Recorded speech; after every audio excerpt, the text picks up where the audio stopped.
to our viewers in North America and around the globe. My name is Mike Hembley. Our top story this hour. Hand in hand, the leaders of North and South Korea meet for the first summit between the two countries in more than a decade. Kim Jong-un is the first North Korean leader to visit the South since the war ended 65 years ago. Right now, the two men are locked in talks. Pyongyang's nuclear ambitions expected to top the agenda.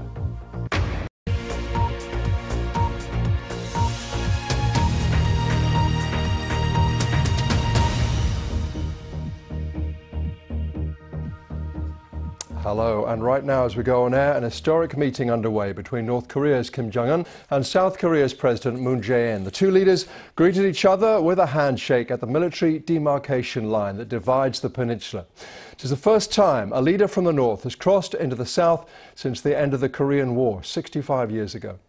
The summit's going to focus on trying to persuade Mr. Kim to give up his nuclear weapons. It's uncertain how they will reach an agreement, if they will reach any agreement on North Korea's nuclear ambitions. Andrew Plant starts our coverage.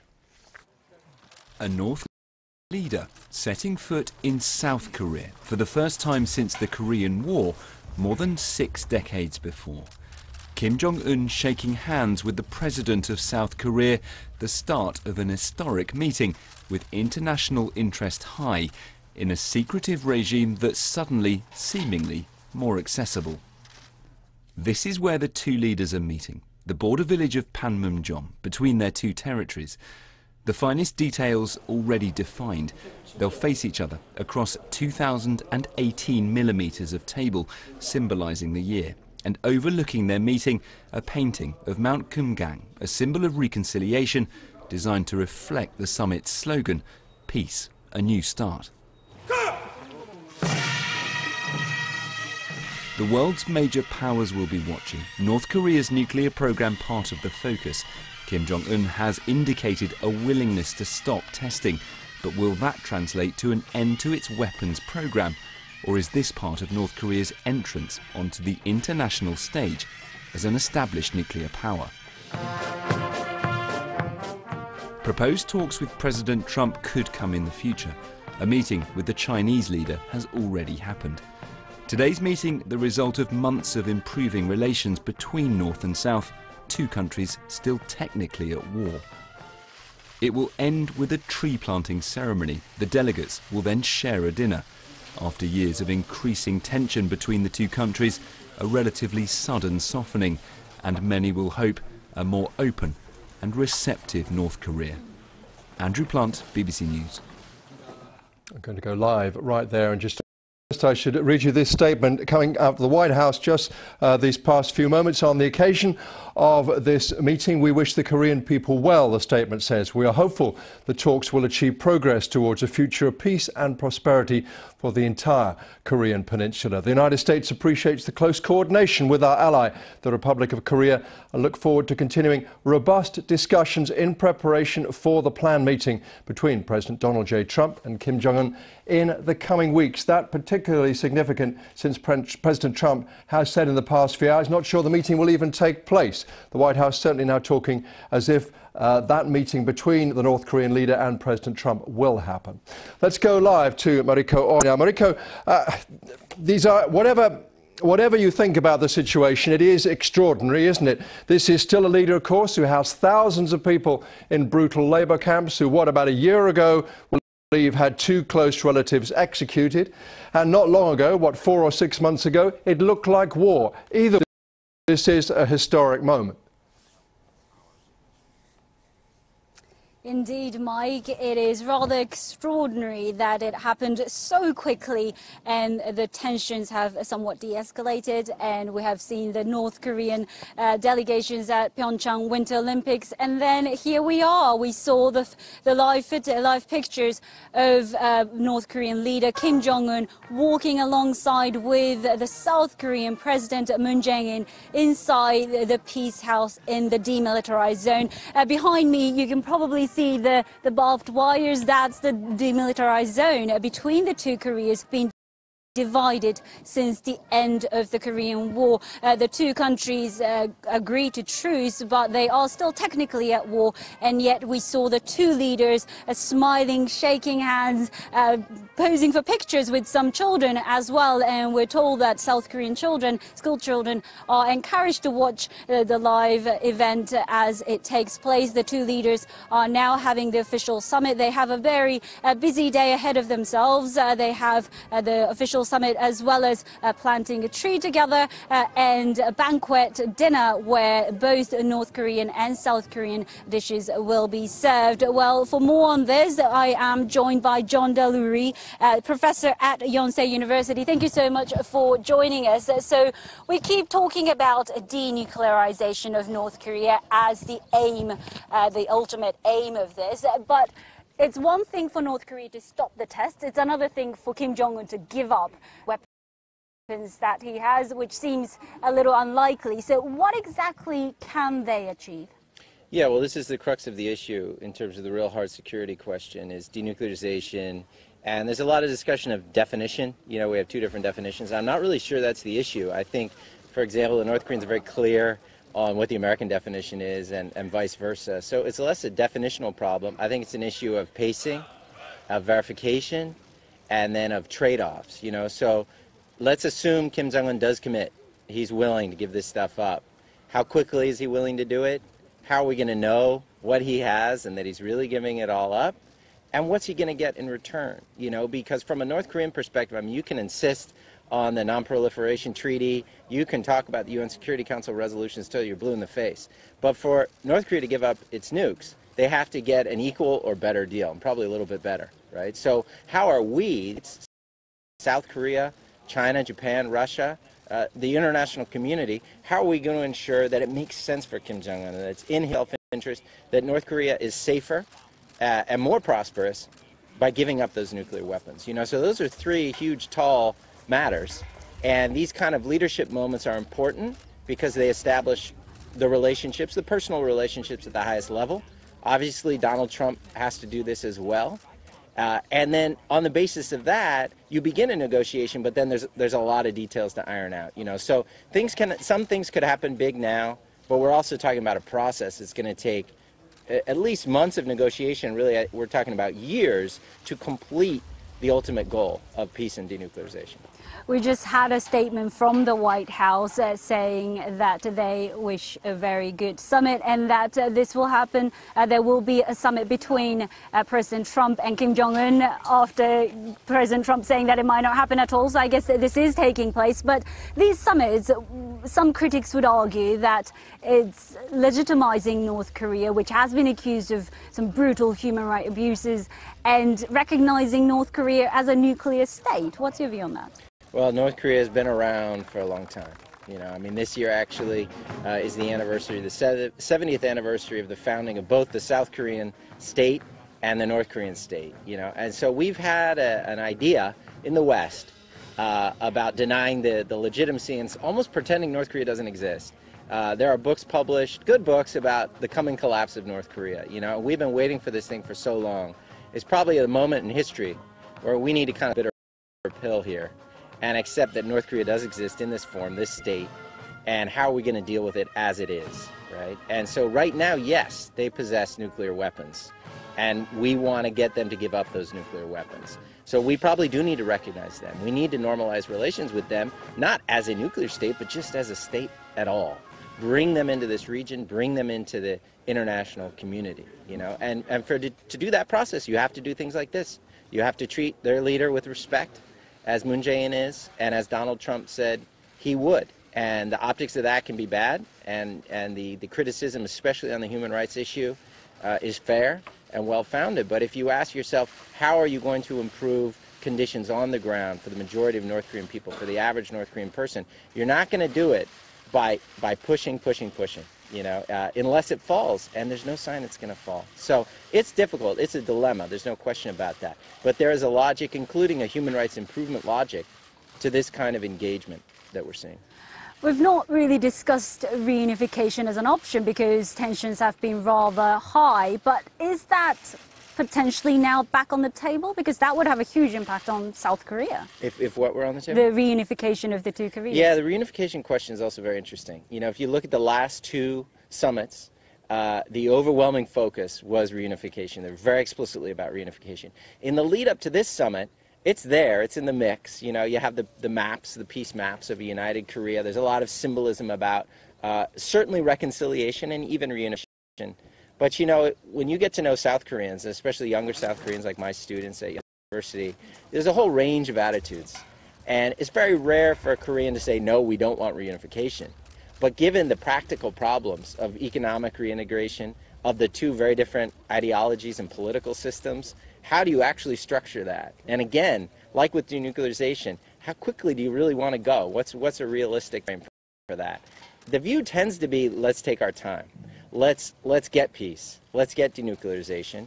And let's build these bridges. Let's meet more. Let's have exchanges. Let's have cooperation. So I think there's probably a consensus, close to a consensus in the South, that you want a slow movement to reunification, nothing fast. And you know, it's very possible that North Koreans feel a similar way. Because even this summit itself has divided some opinions, hasn't it? That we've met people who are about it, but others who are opposing it as well. So it is quite controversial. Absolutely. I mean, you have a well-founded position, what's more of a conservative position in South Korea that will oppose this, and then what's a typically liberal position will support it. I actually think what's most interesting is kind of the middle position, you know, the less politicized South Korean, or maybe they're very politically active. But what they care about are South Korea's issues. You know, there's a Me Too movement happening in South Korea, and they care about gender equality. There's obviously been major turmoil in the domestic politics here. The president was impeached. There was a massive movement of millions of people in the streets. Those millions of people, they didn't come out over the North Korea issue. They came out over a list of political and economic and social issues here in South Korea. You know, so that's another big block of the population. They'll be watching today, I think. They'll be hoping for positive. But they also want their President Moon Jae-in to not get lost in the North Korea issue and to make sure he's addressing their actual top priorities, which are South Korean issues. You know, so if you look at it from President Moon's perspective, he has a very complex domestic political situation that he has to kind of manage, communicate with, and bring along on this process. You talked about President Moon's very challenging task, but obviously his family fled North Korea. Do you think that helped him to achieve what he's achieved today? Because it was very personal to him, even during the election campaign, wasn't it? Yeah, I mean, the fact that President Moon is himself, you could call him part of the divided community, you know, families, that gives all of this an emotional resonance for him that connects with a lot of Koreans, especially of his generation. Older Koreans feel this in a deeper way. And I think you find even some you know, conservatives, people who would identify as conservatives, who take a harder line, you know, some of them will certain tug on the heartstring, you know, at least if this is the opening of a broader reconciliation between the two Koreas. You know, you work through the regime and the government to get at North Korean people. Literally, you have families in the South who would like to reconnect with their families in the North. You know, so that's a strong emotional issue. And for President Moon, it's a very direct personal issue, and so that adds a level of meaning and resonance for him. I think it's fair to say President Moon has been a very smart negotiator, but as we were saying, the White House has now released a statement. It appears that the Trump-Kim summit, highly anticipated and very historic if it happens, will likely to go ahead. Those two men, though, are known to be rather unpredictable, much less so than President Moon. And so many things could go wrong, and some would be completely against it. What's your outlook on the Trump-Kim summit? Well, it's true that Donald Trump is much more unpredictable as a political actor than Moon Jae-in. And Moon Jae-in had kind of established his approach pretty early on, about a year ago, and has kind of been implementing. So they're different political styles, and they're tackling this issue in a different way. However, when we talk about the summit, you know, my view of a Trump-Kim summit is that it's probably not going to be wildly unpredictable. You know, one thing we can observe about Donald Trump so far, when he's abroad, for example, when he came to Asia on his trip, he got very good reviews here in South Korea, good reviews in the other parts of his trip. When he showed up in person, leaders and their advisors said he's much more sort of normal, for lack of a better word, you know. And so the Donald Trump that you see on Twitter is volatile and can reverse positions very quickly, and you really don't know where he stands. But the Donald Trump in person, by many accounts, in these kind of summit contexts, I think Xi Jinping would probably say this, is a much more mild-mannered person who you can sort of engage with, who asks questions. You know, so I would anticipate, this could be totally wrong, but I would anticipate that Kim Jong-un and Donald Trump could have a pretty normal summit. And they could even connect to some degree. They could have honest conversations, and they could begin that process of, you know, the big deal between the United States and North Korea. I mean, no American president has tested the hypothesis, hey, what if we talk to the top, you know? And North Korea is the ultimate top-down system. So I think that premise is actually valid that the Trump administration uses. We have to go to the top and work down. So they sent the CIA director, and they're ready for the president to go. No one's tested that hypothesis. This is also the first tests of Kim Jong-un. You know, North Korea has engaged diplomatically, but he hasn't. He just went to China, and now he's in South Korea. So we're also just learning what he's like as a diplomat. You mentioned the CIA top, Mike Pompeo, who's now been confirmed as the new Secretary of State, and but you also have people like John Bolton on Trump's administration. I mean, I think it's reasonable to say that this summit is going to be very sensitive. Is the administration ready? In a strange way, this is the best team to do a real deal with North Korea, and a deal that sticks. This is the hardest line group I could imagine. I mean, the ultimate hawk on North Korea is the current National Security Advisor to the President of the United States, you know. And Mike Pompeo is not a dove either. And yet Donald Trump sees a deal, he sees an opportunity, and he's given them the charge. He's going to start it with his own summit, but he's obviously entrusted a lot to Mr. Pompeo, first as CIA director, then as Secretary of State. You know, so this is a hawkish team, but if you're North Korea, you want the hawks in the room. Because if they make a deal with the doves, it goes out there and the hawks kill it. You know, they kill it on the floor of Congress, or they kill it when the next administration comes in. And the North Koreans are very, very aware of this, I assure you. How can we be positive any deal sticks? Well, if you make a deal with Mike Pompeo, that John Bolton goes on Fox News or BBC and says this is a good deal, that's the gold standard. That's about as good as it could get. Sorry to interrupt. We've got live pictures of the leaders at the negotiating table facing each other that you're watching right now. You have the South Korean President Moon Jae-in across the table from Kim Jong-un, the North Korean leader. So this is the first time the North Korean leader has crossed the border since the end of the Korean War. You were saying that so this administration is a really apologies. We're going to take some translation to listen in.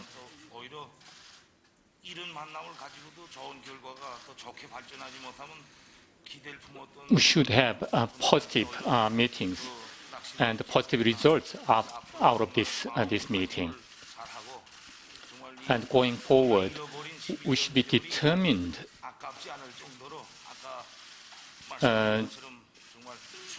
and we should make use of as much as time possible, and we should meet as often as possible.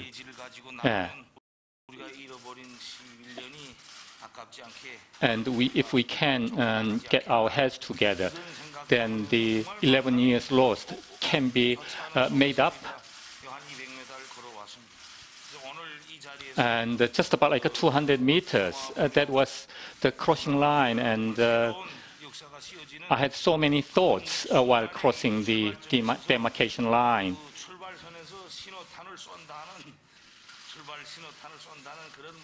And this is more like a starting line, firing the starting of the race, I should say.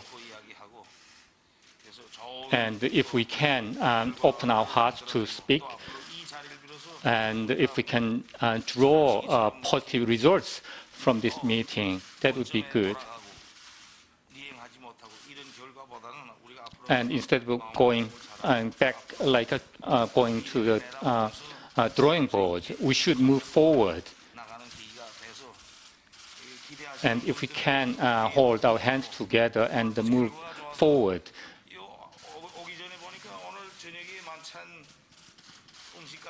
And I think so many talk was going on about the dinner party this evening.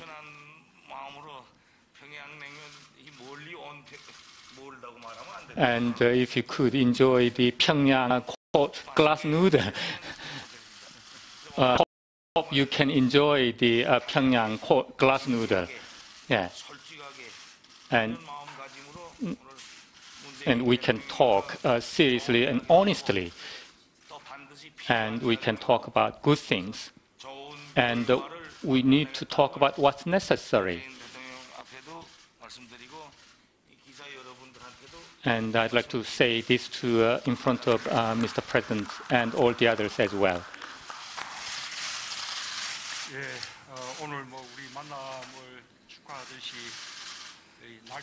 And I think we should celebrate the meeting between us. And the thing may have arrived on the Korean Peninsula. And all the world are watching for this meeting. And the people of South Korea and North Korea and the Korean compatriots all over the world, they're watching. And so much burden on our shoulders between us two. You are the first one who crossed the demarcation line, Mr. Kim, the committee chairperson. This is like a symbol of the peace.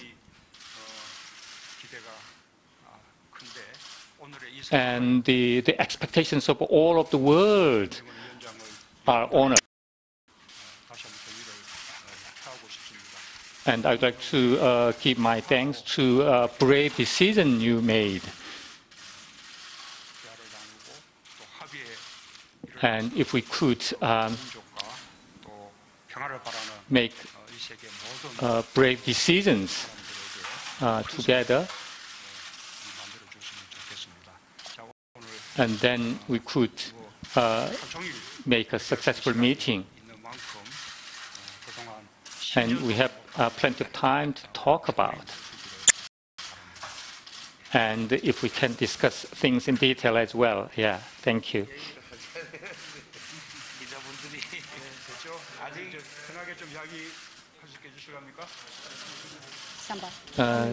Can you make us more comfortable? Yeah, make us more at ease, please. Thank you.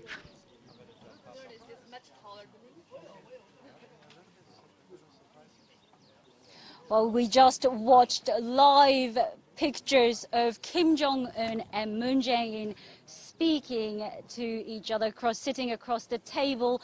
We heard from Kim Jong-un saying he had many thoughts as he crossed the border. Of course, he became the first North Korean leader to cross the border since the end of the Korean War. The two countries are still technically at war. He talked about that they should meet more often, and that they should talk about good things and address some of the issues. He also talked about how he's very much looking forward to the banquet dinner that South Korean officials have arranged for him, because there will be some North Korean dish as well as North Korean liquor, and of course some South Korean dishes as well. And then we heard from President Moon of South Korea saying you made history by crossing that line, thanking him for that what he called a brave decision to come across the border. Well, we can bring back in a professor at Yonsei University.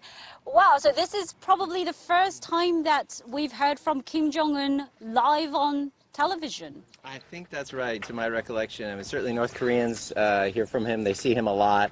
So we need to remember that he's in a public space all the time in his own country. But that said, it's highly scripted. It's choreographed very much by the North Koreans.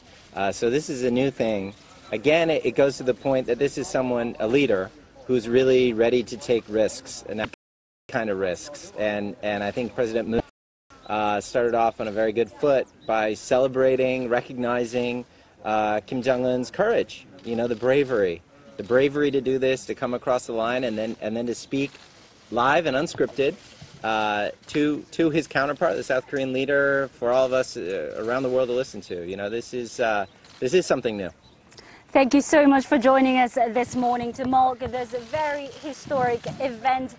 We have the two leaders of the two Koreas, South Korea and North Korea, meeting for the third time. Those two men met for the first time, but this is the third summit between the two leaders. Of course, this comes ahead of the meeting that Kim Jong-un is expected to have with U.S. President Donald Trump. We heard from Kim Jong-un probably for the first time live on television saying he looks forward to the dinner. So we'll continue monitoring that. Now back to you, Mike.